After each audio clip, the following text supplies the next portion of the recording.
Hi, I'm Randy. And this is Corey. In this short video, we will show you how to alter and run a LANDFIRE model in STSIM, and then we'll show you how to explore the results. Let's get started. The first issue is that LANDFIRE models are lumped together in the all models scenario.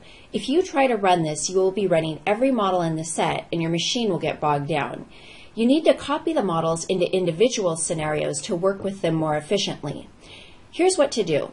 Let's say we want to review BPS 1125 in Zone 12. If you don't speak LANDFIRE, that means that we want to look at the Intermountain Basin's Big Sagebrush Steppe in central Nevada. Right. So let's make a new library. Go to File, New Library, and I'll call this one BB Sage, and save it. Now go back to the LANDFIRE library, right-click on All Models, and copy it.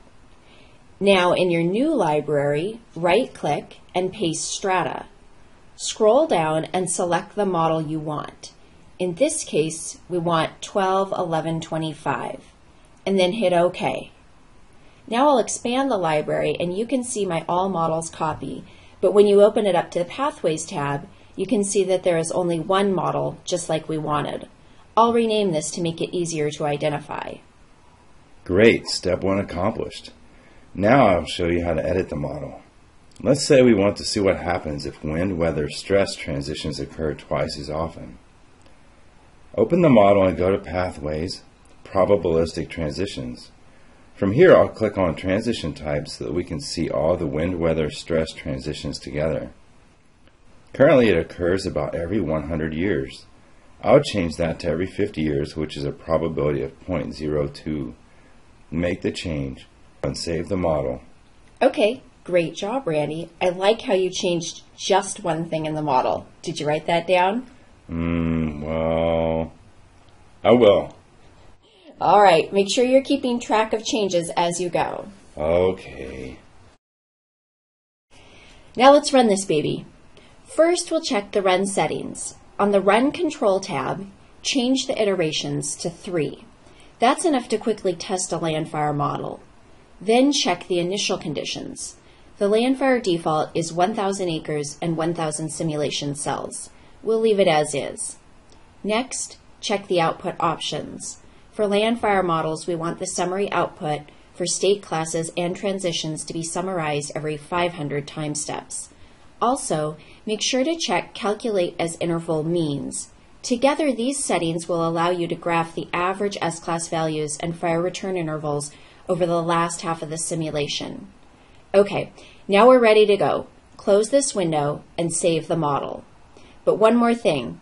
Before you start the run, we have to activate the project. Right-click the project and set as Active Project. Now hit the Run button. Do do do do do do do do do do do do. Fabulous. Now let's graph the results.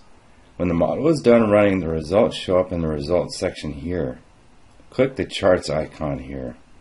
We'll look at the S-class percents first, so I'll call this S-class. OK. Now double-click the chart you just created. Under Variables, select State Class Proportion. Under Disaggregate By, select State Class. Under Include Data For, select State Class.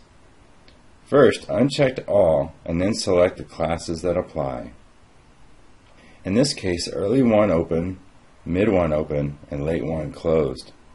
This shows model results by time step, but I'm going to switch over to Column Chart and hit Apply to see the overall S-class percents. When I hover my cursor over the column, I get the mean proportion for that class. In this case, Early is about 20%, Late is about 25%, and Mid is about 55%. Outstanding. Now let's see what the fire return intervals were for this run. Close this window and click on Chart again. This time I'll call it Fire for fire return interval. Open up the chart and under Variables select Transition Proportion. Under Disaggregate By, select Transition Group. Under Include Data For, select Transition Group, then uncheck All and select the transitions. For now, let's look at replacement fire.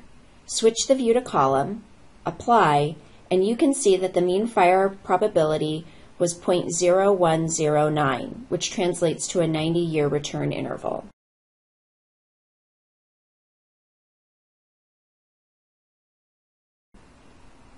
Here are two more common things you might want to do when altering a model. To add a disturbance, open the class and use the drop-down menus to select the From and To class, the transition type, and the probability. To delete a disturbance, just select the row, right-click, and delete.